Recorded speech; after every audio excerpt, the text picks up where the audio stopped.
बैंकों का राष्ट्रीयकरण तथा सुधार यूपी ट्रिपल एस सी पेट सिलेबस में इकोनॉमिक्स का ये टॉपिक है। बैंकों का राष्ट्रीयकरण तथा सुधार विश्व का पहला बैंक जिसका नाम है बैंक ऑफ वेनिस जो कि इटली में खोला गया था। भारत का पहला बैंक है बैंक ऑफ हिंदुस्तान जो कि 1770 ईस्वी में अंग्रेजों द्वारा खोला गया था, लेकिन भारतीय इसमें अपना निवेश करने से डरते थे, इसीलिए कुछ समय बाद ये बैंक बंद हो गया। फिर उसके बाद 3 नए बैंकों की स्थापना होती है। पहला है बैंक ऑफ बंगाल जो कि 1806 ईस्वी में स्थापित किया गया।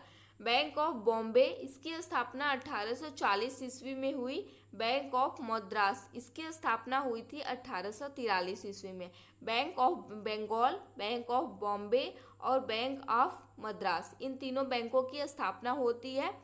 फिर 1921 ईस्वी में इन तीनों बैंकों को मिलाकर एक सिंगल बैंक बना दिया गया, उसे नाम दिया गया इंपीरियल बैंक ऑफ इंडिया। क्या नाम था? Imperial bank of India. दोस्तों, बैंक ऑफ बंगाल का पहले नाम था bank of Kolkata. Bank of Bengal, bank of Kolkata इसका पहला नाम था। जब कोई बैंक प्राइवेट से सरकारी होता है तो उसे नेशनलाइजेशन नाम दिया जाता है। 1 जुलाई 1955 को इंपीरियल बैंक का राष्ट्रीयकरण हुआ, जो तीनों बैंकों को मिलाकर एक सिंगल बैंक बना था इंपीरियल बैंक। उसका राष्ट्रीयकरण 1 जुलाई 1955 को हुआ, यानी कि इंपीरियल बैंक 1 जुलाई 1955 को एक सरकारी बैंक बन गया। राष्ट्रीयकरण के बाद इंपीरियल बैंक का नाम बदलकर एसबीआई नाम रख दिया गया। जो एसबीआई बैंक है इसी का पुराना नाम था imperial bank of India. AD Gorwala की कमेटी के रिक्वायरमेंट पर एसबीआई का नाम मिला। वर्तमान में सबसे पुराना बैंक एसबीआई है। 1881 ईस्वी में अवध का कॉमर्शियल बैंक जो कि भारतीयों के प्रबंधन में संचालित पहला बैंक था, इसकी स्थापना हुई। 1911 में सेंट्रल बैंक ऑफ इंडिया जो कि पहला पूर्ण स्वदेशी बैंक था, इसकी स्थापना की गई 1911 ईस्वी में। सेंट्रल बैंक ऑफ इंडिया की स्थापना हुई 1911 ईस्वी में और ये बैंक भारत का पहला पूर्ण स्वदेशी बैंक था। आरबीआई की स्थापना होती है Hilton young commission royal commission की सिफारिश पर।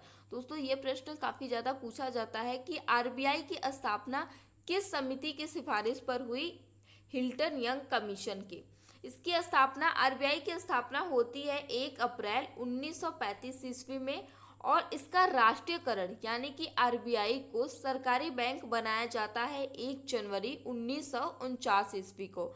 कभी कभी परीक्षा में इसका लोगो भी पूछ लिया जाता है कि आरबीआई के लोगो में किसका फोटो बना है। ये चीता का फोटो बना है और ताड़ के पेड़ का फोटो बना हुआ है।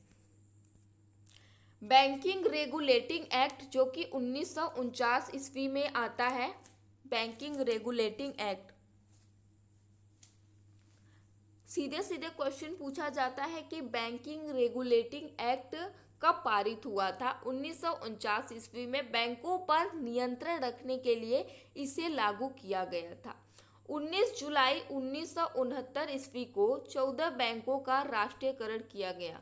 19 जुलाई 1969 को 14 बैंकों का राष्ट्रीयकरण किया गया। 15 अप्रैल 1980 को 6 बैंकों का राष्ट्रीयकरण हुआ। दोस्तों, आपसे क्वेश्चन ये भी पूछा जाता है कि पहला राष्ट्रीयकरण कब हुआ था, कितने बैंकों का हुआ था, और दूसरा राष्ट्रीयकरण कब हुआ था और कितने बैंकों का हुआ था। दोस्तों, यहाँ से एक प्रश्न आप और याद रखिएगा। यहाँ से ये आरबीआई की स्थापना में आर्टिकल भी पूछा जाता है कि किस एक्ट के तहत आरबीआई की स्थापना हुई थी। 1934 एक्ट के तहत आरबीआई की स्थापना हुई थी, लेकिन इसकी स्थापना 1 अप्रैल 1935 को हुई थी। 19 जुलाई 1969 को 14 बैंकों का राष्ट्रीयकरण हुआ। 1969 में कितने करोड़ पूंजी वाले वाणिज्य बैंकों का राष्ट्रीयकरण किया गया? प्रश्न ऐसे ही पूछा जाता है कि 1969 में कितने करोड़ पूंजी वाले वाणिज्य बैंकों का राष्ट्रीयकरण किया गया? 50 करोड़ से अधिक जिसकी पूंजी थी उन बैंकों का राष्ट्रीयकरण किया गया। उस समय जब पहली बार राष्ट्रीयकरण हुआ था तब प्रधानमंत्री कौन थी? प्रधानमंत्री थी इंदिरा गांधी। इन्होंने ही राष्ट्रीयकरण 14 बैंकों का किया था। आरबीआई के गवर्नर उस समय पे थे यल के झा। ये भी प्रश्न पूछा जाता है कि जब पहली बार 14 बैंकों का राष्ट्रीयकरण हुआ था उस समय प्रधानमंत्री कौन थी? आरबीआई के गवर्नर कौन थे? फिर दूसरी बार 15 अप्रैल 1980 को 6 बैंकों का राष्ट्रीयकरण किया गया था। 1980 में 200 करोड़ से अधिक पूंजी वाले बैंकों का राष्ट्रीयकरण किया गया। ये भी प्रश्न पूछा जाता है। दोस्तों, पहली बार जब 14 बैंकों का राष्ट्रीयकरण हुआ था तो वो 50 करोड़ के ऊपर पूंजी वालों का हुआ था। लेकिन जब 1980 में 6 बैंकों का राष्ट्रीयकरण हुआ तो 1980 में 200 करोड़ से अधिक वाले पूंजी वाले बैंकों का राष्ट्रीयकरण किया गया। 6 बैंकों में नाम था Andhra bank, corporation bank, new bank of India, Vijaya bank, oriental bank of India, Punjab and Sindh bank. इन 6 बैंकों का राष्ट्रीयकरण हुआ। आरबीआई के गवर्नर उस समय पे थे आईजी पटेल, राष्ट्रपति थे नीलम संजीव रेड्डी और प्रधानमंत्री इंदिरा गांधी थी। कौन कौन था आरबीआई का गवर्नर? आईजी पटेल, राष्ट्रपति नीलम संजीव रेड्डी और प्रधानमंत्री इंदिरा गांधी। बैंकिंग से जुड़ी महत्वपूर्ण समितियां। दोस्तों, अब बैंकिंग के सुधार के बारे में बात करेंगे तो बैंकिंग सुधार से जुड़ी कुछ महत्वपूर्ण समितियां हैं, उनके बारे में हम डिटेल में डिस्कस करेंगे। पहला है चक्रवर्ती समिति, जो कि 1985 में बनी थी। बैंकिंग क्षेत्र में उच्च स्तर की कार्य प्रणाली एवं दक्षता को प्राप्त करने के लिए इस समिति का गठन किया गया था। दूसरी समिति है गाइपोरिया समिति, ग्राहक सेवा सुधार से संबंधित है ये समिति। तीसरी है मोस्ट इम्पोर्टेंट नरसिम्हन समिति। नरसिम्हन समिति फर्स्ट 1991 ईस्वी में आई थी। दोस्तों, नरसिम्हन समिति जो थी वो 2 भागों में आई थी, फर्स्ट और सेकंड करके। तो जो नरसिम्हन समिति फर्स्ट थी वो 1991 ईस्वी में आई थी। इसमें क्या क्या सुझाव दिया गया? भारत में 4 स्तरीय बैंकों का सुझाव, जिसमें 4 स्तरीय में अंतर्राष्ट्रीय स्तर, राष्ट्रीय स्तर, जिला स्तर और ग्राम स्तर। मौद्रिक नीति उपकरणों को लाया जाए। बैंकों को खुद अपनी ब्याज दर तय करने की छूट दी जाए।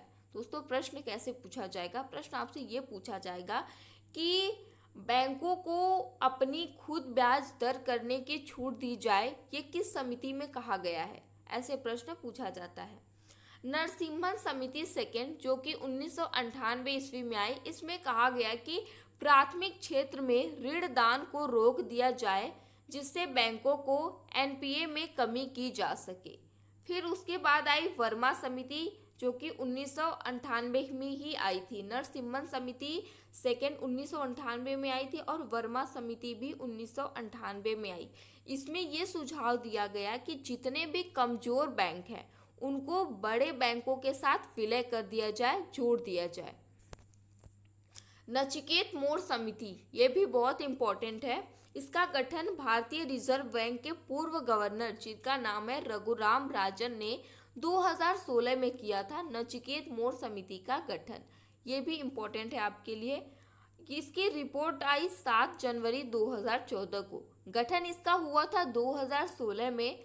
किसने किया था? रघुनाथ राजन। ये कौन थे? भारतीय रिजर्व बैंक के पूर्व गवर्नर थे। इसका रिपोर्ट आया 7 जनवरी 2014 को। नचिकेत मोड़ समिति ने क्या सुझाव दिए? 1 जनवरी 2016 तक सभी नागरिकों का अपना बैंक खाता हो। दूसरा सुझाव था 15 मिनट की दूरी पर बैंक की सुविधा हो, यानी कि 15 मिनट की पैदल दूरी पर बैंक हो। तीसरा था प्राथमिक क्षेत्र में रेट को 40% से बढ़ाकर 50% कर दिया जाए 1 अप्रैल 2017 से पहले। ये कुछ मुख्य सुझाव दिए गए थे नचिकेत मोड़ समिति में। अगली समिति है दामोदरन समिति, जो कि 2011 में आई थी। इसमें कुछ सुझाव दिए गए थे। बैंक खातों में न्यूनतम राशि बनाए रखने की आवश्यकता को हटाने की बात कही, यानी कि बैंक में नहीं होता है कि एक अगर आप 1,000 रुपया नहीं डालेंगे तो आपका पैसा कटने लगेगा, ऐसा सुना होगा आपने। तो वही सुझाव दिया गया कि बैंक खातों में न्यूनतम राशि बनाए रखने की आवश्यकता को हटाने की बात कही गई। बैंकिंग क्षेत्र में ग्राहकों से उपयोगकर्ता शुल्क को घटाने की सिफारिश इस समिति में की गई थी, दामोदरन समिति में। अगली समिति आई विमल जालान समिति। इसकी रिपोर्ट 2013 में आई। बैंकों से संबंधित शिकायतों के लिए अधिकृत सहायता केंद्र यानी कि कॉल सेंटर का सुझाव दिया गया। मतलब कि बैंकों से संबंधित जो भी शिकायत कस्टमर की है वो सीधे कॉल सेंटर से बात करके पूरी कर सकता है। दूसरा सुझाव दिया गया कि ग्राहकों द्वारा बैंकों में ऋण हेतु बंधन रखी गई परिसंपत्तियां एवं उनसे संबंधित दस्तावेज ऋण चुकाने के 15 दिनों के अंतराल में वापस देने का सुझाव दिया गया। मतलब जब आप बैंक से ऋण लेते हैं, जब बैंक को आप अपना ऋण चुका देते हैं तो आपने जो भी डॉक्यूमेंट्स बैंक में जमा कराए थे वो आपको 15 दिन के अंदर दे दिया जाए, इसके लिए भी सुझाव दिया गया था विमल जालान समिति में। वर्तमान में 12 सरकारी बैंक हैं और 21 प्राइवेट बैंक है। देना बैंक और विजया बैंक, इन दोनों बैंक का विलय हो गया 1 अप्रैल 2017 को बैंक ऑफ बड़ौदा में। 1 अप्रैल 2020 को 10 बैंकों का विलय हुआ। Oriental bank of commerce, United bank का विलय हो गया पीएनबी में यानी कि पंजाब नेशनल बैंक में। सिंडिकेट बैंक का विलय हुआ कैनरा बैंक में। दोस्तों, बैंकों से संबंधित कुछ अति महत्वपूर्ण प्रश्न। वर्तमान में भारत में राष्ट्रीयकृत सरकारी बैंकों की संख्या 12 है। सबसे बड़ा सबसे पुराना बैंक है एसबीआई। वर्तमान में प्राइवेट बैंक 21 है। वर्तमान में प्राइवेट बैंकों की संख्या 21 है। आय के मामले में सबसे बड़ा निजी बैंक है एचडीएफसी बैंक। भारतीय द्वारा स्थापित पहला बैंक पंजाब नेशनल बैंक, जो कि 1894 में स्थापित हुआ। इसके संस्थापक थे लाला लाजपत राय। जो भारतीयों द्वारा यानी कि लाला लाजपत राय ने पंजाब नेशनल बैंक की स्थापना की 1894 ईस्वी में। यह भारत का पहला अपना बैंक था। एटीएम शुरू करने वाला पहला बैंक है HSBC। एटीएम शुरू करने वाला पहला बैंक है HSBC, जो कि 1987 में इसकी स्थापना होती है मुंबई में। बैंकिंग सेवा में रोबोट पेश करने वाला पहला बैंक HDFC बैंक। पहला universal bank ICICI bank. Bharat के बाहर पहला भारतीय बैंक बैंक ऑफ इंडिया।